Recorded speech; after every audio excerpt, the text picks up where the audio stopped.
What's up, everybody? It's Soren Baker.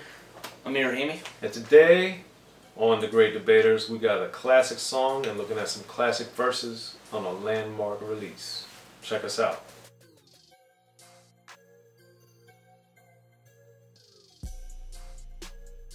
Alright, Amir, so on this episode of The Great Debaters, we're looking at Ice-T's Colors and what is the best verse from the song.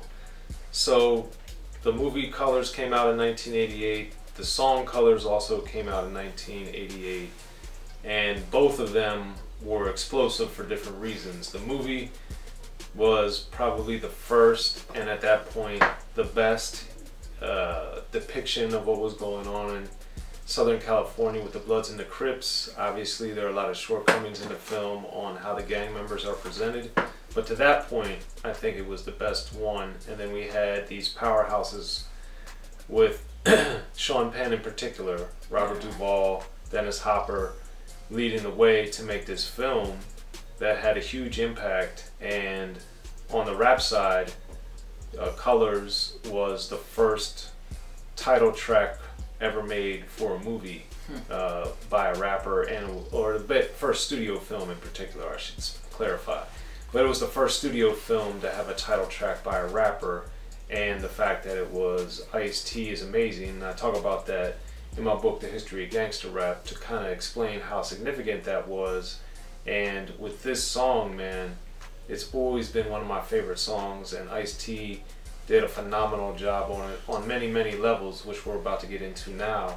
And we're going to talk about the best verses. And one of the things, even before we get to that, is the juxtaposition with the interludes he had on there where he was talking. So for me, I was blown away when I heard those, because obviously people are very one-sided when it comes to discussing rap and gangster rap in particular, and he showed these different opinions as to how people were looking at what was going on. So for you, with the interludes, what significance did they have for you? I really like how it didn't follow the traditional chorus that you hear Right. 3, maybe sometimes 4 times in a song. Right. And he was dropping knowledge, and it stayed completely within the context of the song. Speaking of which, just the opening line of the song is one of the best opening lines to a song that I've heard. 1988, man, 30 years. Can you believe it? Oh my god. So that thing is just amazing. And talking about the composition of the song with the interludes, one thing that I thought was also great was how some of the verses were shorter than the others. And I thought Ice-T to just sprinkle in the flavor and have the interludes and that beat. Yeah. Africa, Islam, and Ice-T on that beat. It's amazing. And he had a lot of scratching in there. Yes. And this was also, in rap at least, one of the earlier instances where the album version, single version, and then the video versions were different, which was also really interesting, and I thought an ingenious way to do it. So, as we get into the song, you mentioned the verses being different lengths. Like, the first verse is pretty short, especially at that time, because, you know, rap from the 70s, before it was on record, the songs were really long. Then even on record, with the Sugar Hill Gang and Curtis Blow and even Grandmaster Flash and Furious 5, a lot of these songs were really long.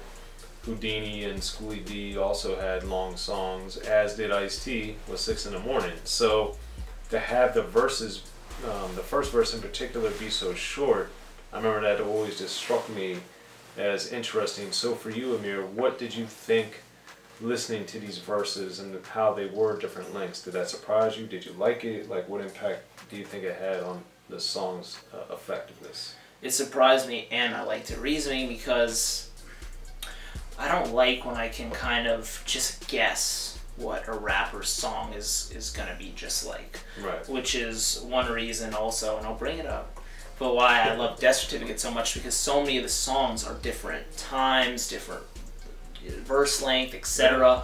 And this song is before that, and he just took a risk, completely executed well, and the interludes especially, which was talking, I thought was great. And actually I thought it really helped the song out. Yeah, I think definitely did.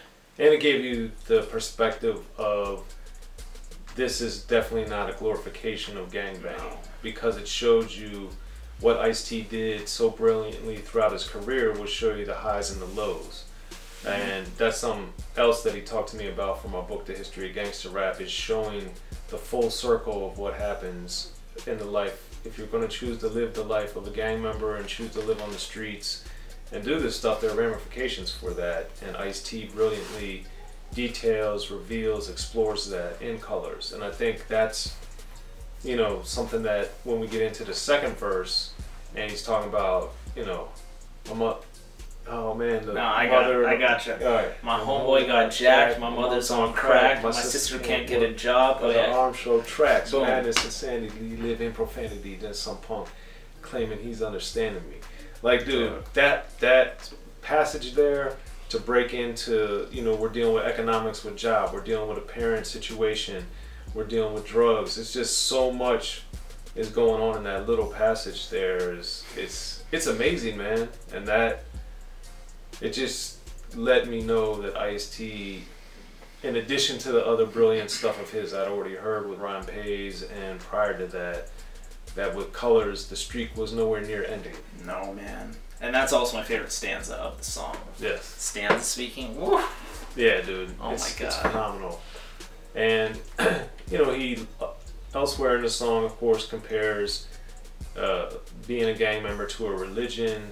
He compares, it's just an amazing expose and exploration of that life. And he doesn't glorify it. He really shows the highs and the lows. And, you know, he has another song called Pain, and he shows the pain of being a gang member. It's not, you know, you don't always get the girls and all the money and get away with stuff. There's a lot of repercussions that come, and those repercussions are not positive. Yeah, and in the end of the music video too, it says, "Everybody, please stop." Right. He says it at like the last 30 seconds of the video, "Please stop." So he's basically putting it, showing scenes from the movie. He's displaying everything through his lyrics, how it kind of is. But at the end, he's basically saying, you know, this is no glorification. This is just how it is, and just stop the violence. Right. And unfortunately, Ice-T clearly was justified with his stance of wanting to try to end it, but clearly, as we see today in 2018, that didn't happen, unfortunately.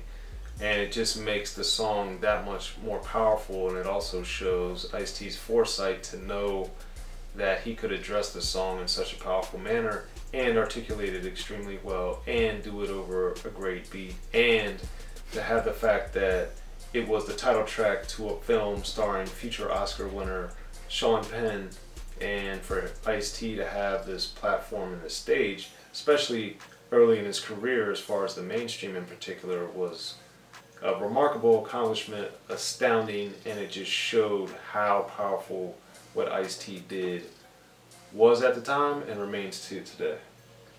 So, Agreed. So for you, Amir, we went through like the interludes in the song and also some of the verses. For you, what's the best verse and why on Ice-T's Colors? I think if the first verse was longer, it might have been that. Mm-hmm. But nah, man, that second verse, especially with the stanza that we both rapped right there a little earlier, a little choppy. Mm-hmm. That especially was just so incredible. When you hear that, just arm hairs go right up. Yeah. That second verse for me takes the cake. And I'm going to agree with you this time, Amir. That verse, man, is just so powerful, and how he walked through so much in such a compact, concise way. It's just phenomenal. And it's very visual, and it shows you that Ice-T's a master storyteller. He's a master writer, and he's able to really condense information and then conceptualize it and juxtapose it so well with the music. It's just, it's an amazing song, man. If you guys haven't ever heard it, be sure to listen to Ice-T Colors. But those people that have heard it, regardless of when, where, or why, and how you heard it, just listen to it again, man, because it's one of the best songs, you know, rap songs in particular, ever written. It's so powerful and so amazing. And then, you know, watch the video and hear the different versions of the song. They're all extremely powerful, but to me, man, Ice-T Color is one of the best songs ever made, man. It's phenomenal. I can agree. I do agree. Yeah, well, that's my opinion, and that's Amir's opinion. But make sure you guys check us out. Follow us on Unique Access and Rapping and Snacking, and comment and share, please. And we'll be sure to hit you up, one of us, or Unique Access, or Rapping and Snacking. We'll hit you guys back. I'm Soren Baker. Amir, Rahimi. Check us out, y'all, the Great Debaters.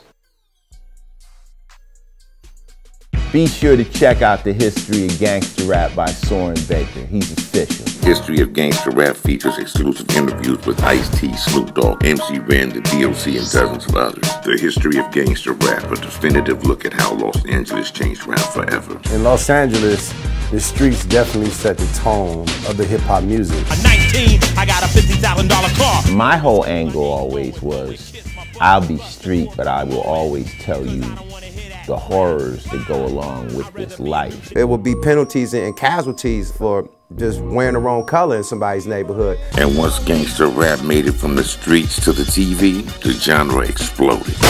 What's that 5 on Yo MTV back with NWA? Yo MTV, it just catapulted us from being local heroes to national gangbang rappers. The History of Gangster Rap discusses it all from 1980 up till today. It's always gonna be shit happening in the streets. You know what I mean? So it's always gonna be something to talk about. The History of Gangster Rap in stores now.